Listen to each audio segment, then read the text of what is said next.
The conference room at Sterling Tech Industries occupied the entire 15th floor of the downtown skyscraper, with floor-to-ceiling windows offering views of the city skyline. I sat in the back corner wearing my usual Target jeans and a simple sweater, while my brother Marcus stood at the front in his custom Italian suit, gesturing dramatically at the presentation screen. Quarterly revenue exceeded projections by 18%. Marcus announced proudly, his voice carrying the confidence of someone who'd never questioned his place in the world.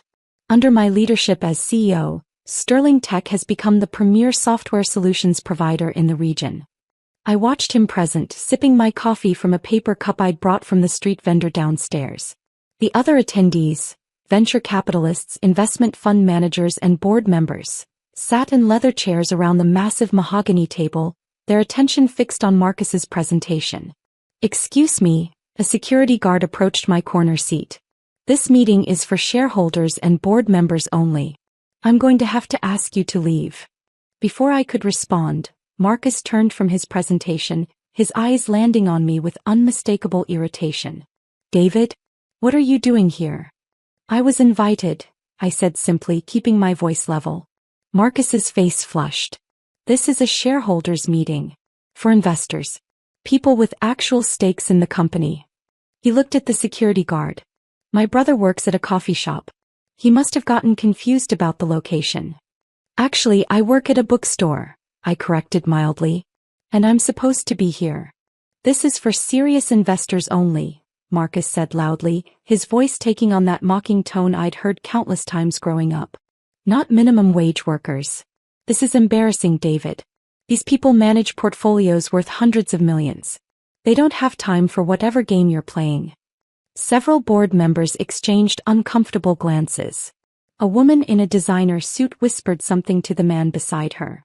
"Perhaps we should continue," the board chairman, Richard Chin, began from his position at the head of the table. "No, I'm sorry about this," Marcus interrupted, walking toward me. "David has always had this problem with boundaries. He doesn't understand how business works." He turned to address the room. "My little brother thinks because we're family he can just show up to corporate meetings. It's honestly kind of sad." I remained seated, taking another sip of my coffee. I received an official invitation from the corporate secretary.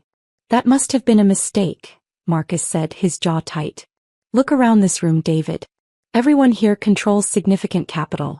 They're venture capitalists, investment fund managers, board directors. What do you control? A cash register at a bookstore." "Marcus," Richard Chin said more firmly. "We should really—" "I'm the CEO of this company," Marcus cut him off. "And I'm telling you, my brother doesn't belong here. He earns maybe $30,000 a year shelving books. The people in this room manage 9-figure portfolios." A man in a gray suit spoke up. "I'm uncomfortable with this. Perhaps we should verify the attendance list." "There's nothing to verify," Marcus insisted. "David wasn't even supposed to know about this meeting. How did you find out?" He looked at me accusingly. "Did you go through my email? Is that it?" "The corporate secretary sent me a formal invitation 2 weeks ago," I said calmly, "along with the agenda and quarterly reports." Marcus laughed, the sound harsh in the elegant conference room. "The corporate secretary sent you, a bookstore clerk, an invitation to a shareholders' meeting? Do you hear how insane that sounds?" "Perhaps there's been an administrative error," a woman suggested diplomatically. "These things happen." "The only error was David thinking he belongs in rooms like this," Marcus said. "This is exactly like when we were kids. He always wanted to be involved in things above his level. Dad used to say David had champagne dreams on a beer budget." He shook his head. "Except now it's more like champagne dreams on a minimum wage budget." The board members shifted uncomfortably. A few checked their phones, clearly eager to move past the awkward confrontation. "I'm not leaving," I said quietly. "I have every right to be here." "Right?" Marcus's voice rose. "You have no rights here. This is my company. I built this. You stock books for a living and live in a studio apartment." He turned to Richard Chin. "Call building security. Have him removed." "Marcus," Richard said carefully, "I really think we should." "Yow," Marcus commanded. "I'm the CEO. This is my meeting. And I want my deadbeat brother removed before he embarrasses me further." I set down my coffee cup. I'm not embarrassing you, Marcus. You're doing that yourself. Oh, that's rich coming from someone who still uses public transportation, Marcus sneered. When was the last time you even had a real job? One with benefits, a career path. He addressed the room again. My brother is 32 years old and has never made more than $35,000 a year. He has no investments, no portfolio, no assets. He rents. He takes the bus. And somehow he thinks he belongs in a meeting with people who manage hundreds of millions in capital. I manage more than you think, I said. Marcus laughed again. What, you have a savings account with $5,000 in it? Maybe a 401k with a few $100s? That's adorable, David. Really. But this is a shareholders meeting for Sterling Tech Industries, a company valued at $320 million. Your little nest egg doesn't qualify. Marcus, please. Richard Chin stood up, his expression serious. We really need to. I'm handling it, Marcus interrupted. David, I'm going to say this once more. Leave. No. Before I have you forcibly removed. These people are serious investors. They don't have time for your delusions. What delusions? I asked calmly. That you're some kind of businessman. Marcus exploded. You work retail. You've worked retail your entire adult life. Dad was right about you. No ambition, no drive, no understanding of how real success works. You're content stocking shelves and going home to your tiny apartment. Dad said a lot of things, I replied evenly. And he was right about most of them, especially about you, Marcus said. Do you know what he told me before he died? He said, Marcus, you're the successful one. You're the one who'll carry on the family legacy. David will always be ordinary. The words hung in the air. Several board members looked away. That's enough, Richard Chin said, his voice firm now. Marcus, sit down. David, please stay exactly where you are. Excuse me. Marcus turned to him. I'm the CEO. And I'm the board chairman, Richard interrupted. And we have a serious problem here that you've just made considerably worse. What problem? Marcus demanded. The problem is my brother crashing a shareholders meeting.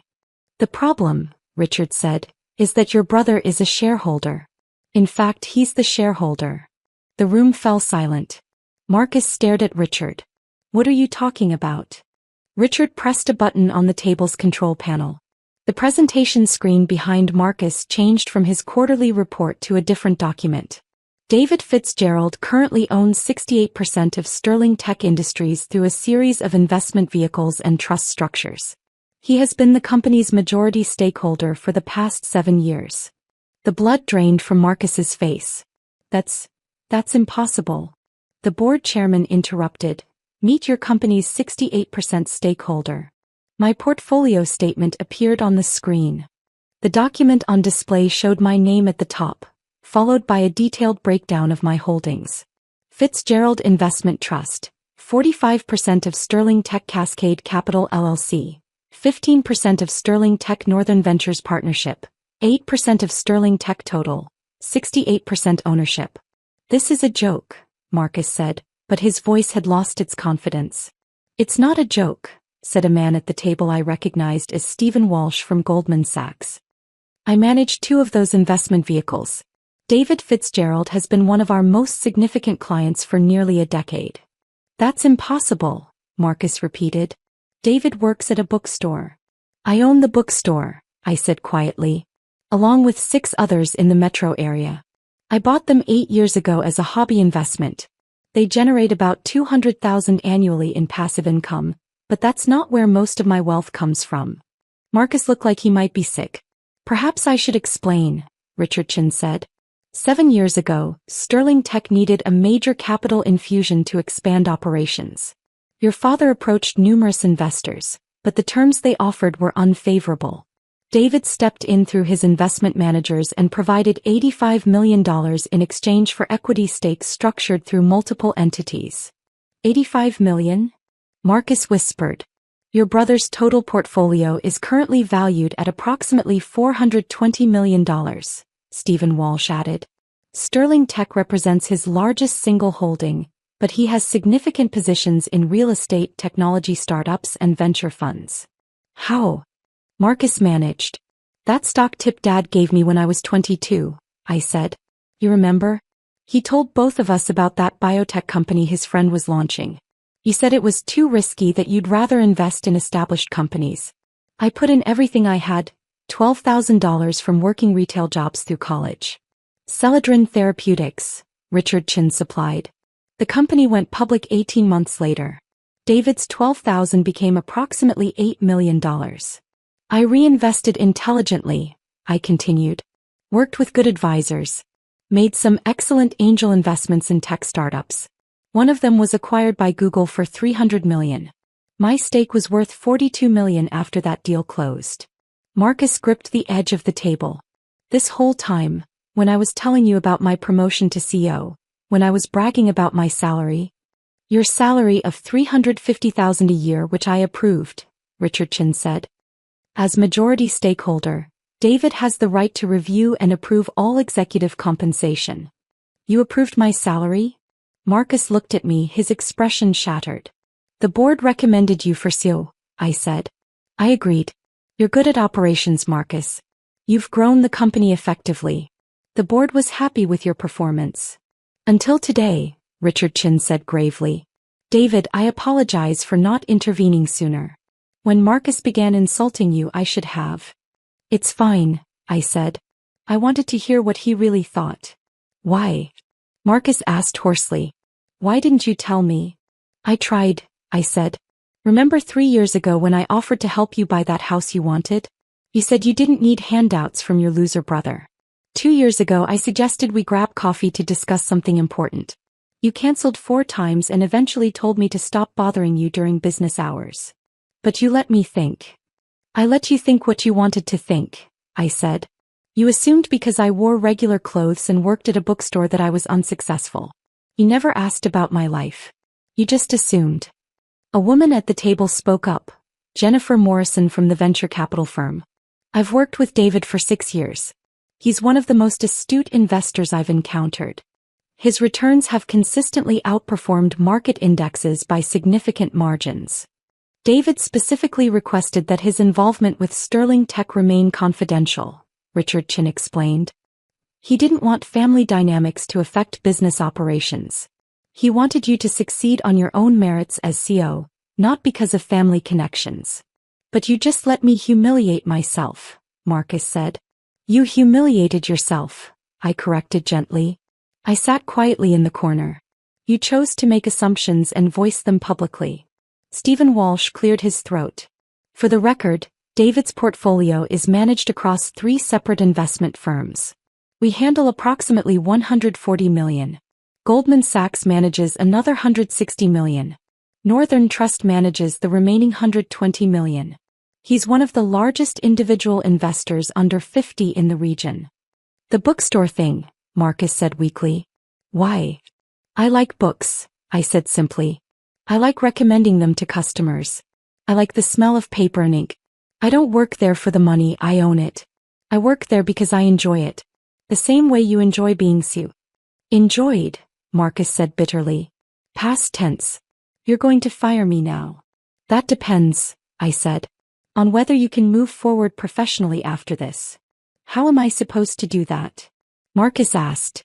Everyone in this room just watched me call my own majority stakeholder a minimum wage worker. My career is over. Only if you make it over, Richard Chin said. The question is whether you can separate your ego from your competence. You're an effective CEO, Marcus. The numbers prove that. But your attitude toward people you perceive as beneath you is problematic. I leaned forward. Here's what's going to happen. This meeting will continue. You'll finish your presentation on quarterly results, which by the way looked excellent from what I saw before the interruption. The board will discuss normal business. And afterward you and I are going to have dinner. A real conversation. Maybe the first honest one we've had in years. And if I can't handle that? Marcus asked. If I can't get past this? Then we'll discuss transition plans for a new CEO, I said. But I'd prefer not to. You're good at this job, Marcus. You've grown revenue 18% quarter over quarter. You've expanded into new markets successfully. You've built a strong management team. I don't want to lose that because of your ego. Marcus stood silent for a long moment. The entire room watched him. Finally, he took a shaky breath. I apologize for disrupting the meeting. That was unprofessional. He looked at me. I apologize for the things I said. They were cruel and based on assumptions I should never have made. Accepted, I said simply. Can we? Marcus gestured at the presentation screen. Can we continue? Richard Chin nodded. Please. We have a full agenda. Marcus returned to the front of the room, visibly shaken but trying to compose himself. He advanced to the next slide, a breakdown of customer acquisition costs. His voice was steadier than I expected as he began explaining the metrics. I pulled out my phone and sent a quick message to my investment advisor at Goldman Sachs. Meeting got interesting. We'll fill you in later. Keep the Sterling Tech position unchanged for now. The response came within seconds. Understood. Bloomberg is reporting increased trading volume in tech sector. Should I adjust your Nasdaq positions? Hold steady, I typed back. We discussed this strategy last quarter. Stick to the plan. As Marcus continued his presentation, the board members gradually shifted their attention back to business matters, though I caught several glances in my direction. The woman from the venture capital firm, Jennifer Morrison, sent me a discreet thumbs up. When Marcus reached the section on R&D spending, Stephen Walsh raised a question about budget allocation for the new AI integration project. Marcus answered confidently, walking through the financial projections with the competence that had earned him the CEO position in the first place. The AI implementation should reduce processing costs by 32% in the first year, Marcus explained. Initial investment is $8.2 million, but projected savings over 3 years total $26 million. That's conservative, I spoke up from my corner. Everyone turned to look at me. The similar implementation at Cascade Networks, one of my other holdings, reduced costs by 41% in the first year. With Sterling Tech's volume, you might see even better results. Marcus blinked. You own Cascade Networks? 47%, I confirmed. We completed the AI rollout 9 months ago. I can have their CTO connect with yours to discuss lessons learned if that would help. Yes. That would be very helpful, Marcus said carefully. Richard Chin made a note. I'll coordinate that introduction. David, while we have your attention, the board has been discussing the proposed expansion into European markets. You've seen the projections. I have, I said. The market analysis looks solid, but I have concerns about the regulatory compliance timeline. The GDPR requirements for our data handling practices might need more than the 6 months allocated in the budget. A board member I didn't recognize looked impressed. You've reviewed the European expansion proposal in detail? David reviews every major strategic initiative, Richard said. He may not attend every meeting, but he reads every document and provides written feedback to the board. Usually at 2 a.m, Jennifer Morrison added with a smile. He sends the most detailed analysis emails in the middle of the night. I have insomnia, I explained. Might as well do something productive. Marcus had been quiet, absorbing all of this. Now he spoke up. How long have you been involved in the day-to-day strategy discussions? Since the beginning, I said. Richard forwards me all board materials. I provide input on major decisions. When you wanted to acquire TechServe Solutions last year, I was the one who suggested the counteroffer that eventually closed the deal. That was you. Marcus looked stunned. The board told me it was a strategic advisor. I am a strategic advisor, I said. I'm just also your brother. The meeting continued for another 90 minutes. Marcus completed his presentation, the board discussed several operational matters and various committees reported on their activities. Through it all, Marcus seemed to be processing everything, his earlier arrogance replaced by something more thoughtful. When Richard Chin finally adjourned the meeting, the board members began gathering their materials. Several approached me directly. David, we should schedule time to discuss your thoughts on the European expansion, one said. I'm meeting with the CFO next week to review the venture fund allocations, Stephen Walsh added. Should I include you in that conversation? Send me the agenda, I said. I'll let you know. Jennifer Morrison waited until the others had left before approaching. That was uncomfortable to watch. I'm sorry you had to experience that. It needed to happen, I said. Better now than later. Marcus stood at the front of the room, staring at the now blank presentation screen. I walked over to him. "You were serious about dinner?" he asked quietly. "Completely serious." "I don't understand you," Marcus said. "You have $400 million. You could live anywhere, do anything. But you work at a bookstore and wear Target jeans to shareholders' meetings." "The jeans are comfortable," I said. "And I like my life. Money doesn't mean I have to change who I am." "But I treated you like you were nobody," Marcus said, his voice breaking slightly. "For years. And you just let me." "You're my brother," I said simply. "I wanted you to figure it out on your own. To see that success comes in different forms, that appearances aren't everything. But you were so convinced of your own narrative that you couldn't see anything else. The things I said about Dad." Marcus trailed off. "Were probably true," I finished. "Dad did think you were the successful one. He valued traditional markers of achievement, titles, corner offices, expensive suits. He never understood that I was happy with my choices." "Are you?" Marcus asked. "Happy?" "Very," I said. "I read books I love. I invest in companies I find interesting. I live comfortably but not ostentatiously. I have everything I need." Marcus was quiet for a moment.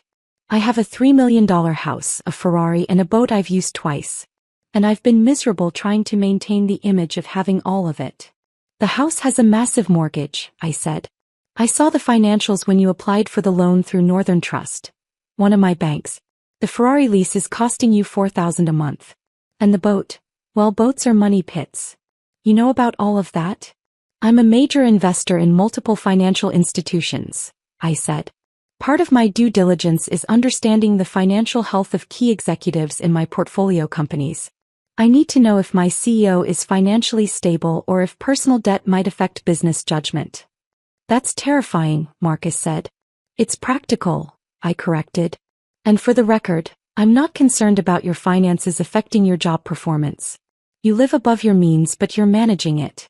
Though you might want to sell the boat." "I'll sell the boat," Marcus agreed weakly. We walked to the elevator together.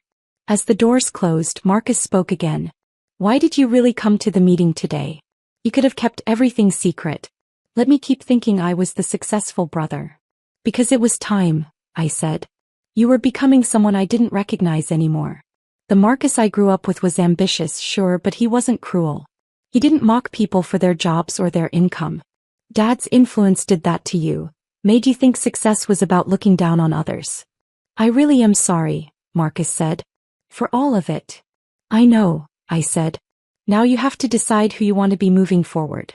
The CEO who values everyone regardless of their position, or the one who just had to learn a very public lesson about assumptions." The elevator reached the ground floor. As we stepped out into the lobby, Marcus's phone buzzed. He glanced at it and his face went pale. "What?" I asked. "Message from the board secretary," he said. "Reminder that I have a company town hall scheduled for this afternoon. 300 employees expecting an update on quarterly performance. So tell them about the excellent quarterly results," I said. "After what just happened?" Marcus looked panicked. "Word is going to get out. Someone in that meeting will talk. By this afternoon, the entire company will know I didn't even recognize my own majority stakeholder." "Probably," I agreed. "So address it directly. Tell them what happened and what you learned from it. Transparency and honesty are powerful leadership tools." "I can't do that," Marcus said. "Then you're not ready to be CEO," I said bluntly. "Real leadership means admitting mistakes and showing people you can grow from them. Otherwise, you're just performing leadership, not actually doing it." Marcus stared at me. "When did you become so wise?"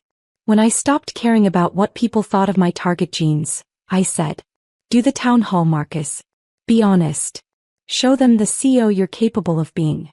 We walked outside into the bright afternoon sun. Marcus's Tesla was parked in the executive spot near the entrance. My 10-year-old Honda Civic was in the public garage 3 blocks away. "Let me give you a ride to your car," Marcus offered. "I'll walk," I said. "It's a nice day." "David," Marcus said as I turned to go. "Thank you. For not destroying me in there. You could have.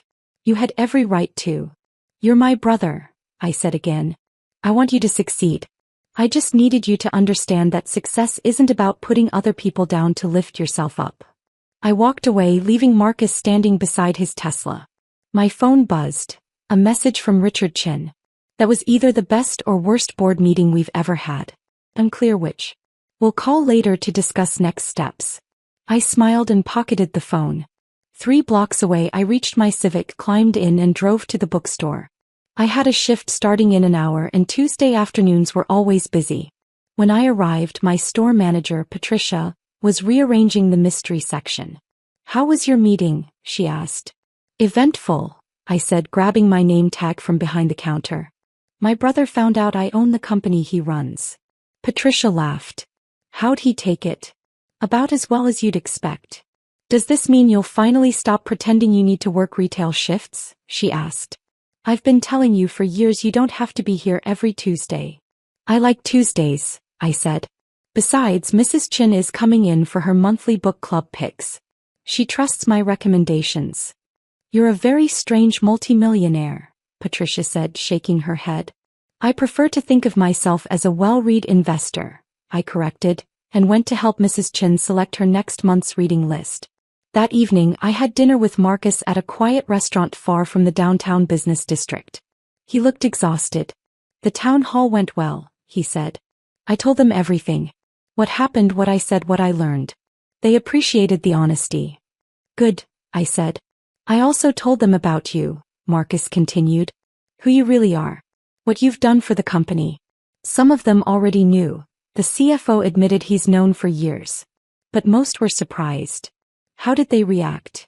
"They wanted to know if you were going to start being more involved in daily operations," Marcus said.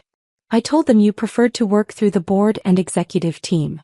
"That's accurate," I confirmed. Marcus set down his menu. "I need to ask you something and I need you to be honest. Are you going to replace me as CEO?" I considered the question carefully. "Do you want to continue being CEO?" "Yes," Marcus said immediately. "Despite everything, or maybe because of everything, yes. I love the job. I'm good at it. I just need to be better at remembering that my position doesn't make me better than anyone else." "Then I have no intention of replacing you," I said. "But I need your commitment that today represents a genuine change, not just temporary embarrassment." "You have it," Marcus said firmly. "I promise you what happened today will never happen again." "Good," I said. "Because Sterling Tech is about to get a lot more interesting." "What do you mean?" I smiled. "That European expansion the board discussed?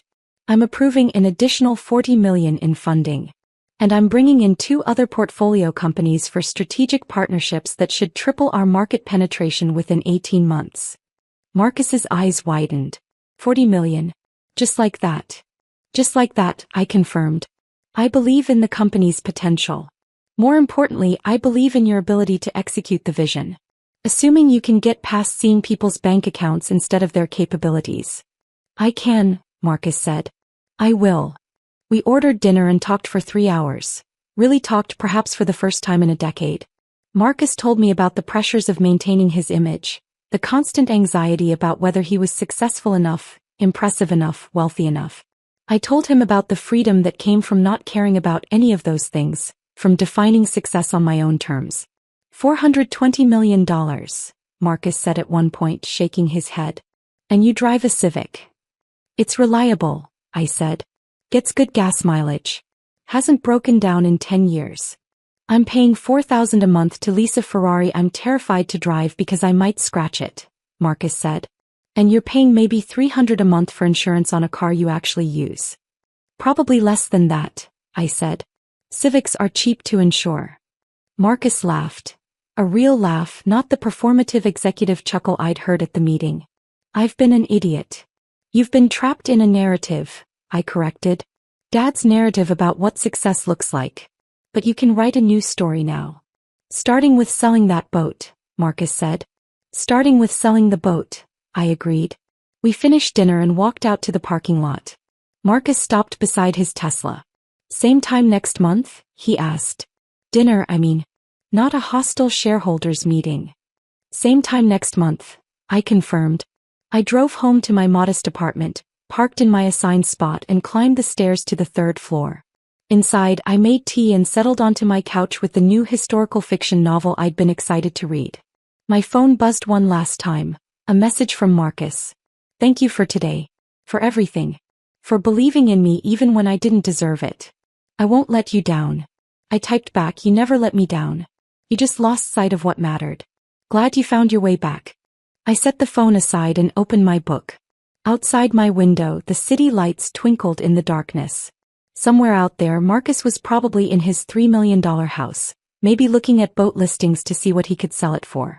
Tomorrow he'd go back to being CEO, but hopefully a different kind of CEO than he'd been before. And I'd go back to my bookstore, recommending novels to customers and managing a $400 million portfolio between helping people find their next favorite read. It was a good life. A quiet life. A successful life by the only measure that really mattered. I was happy with it. And that, I thought as I settled in to read, was worth more than all the Italian suits and German cars in the world.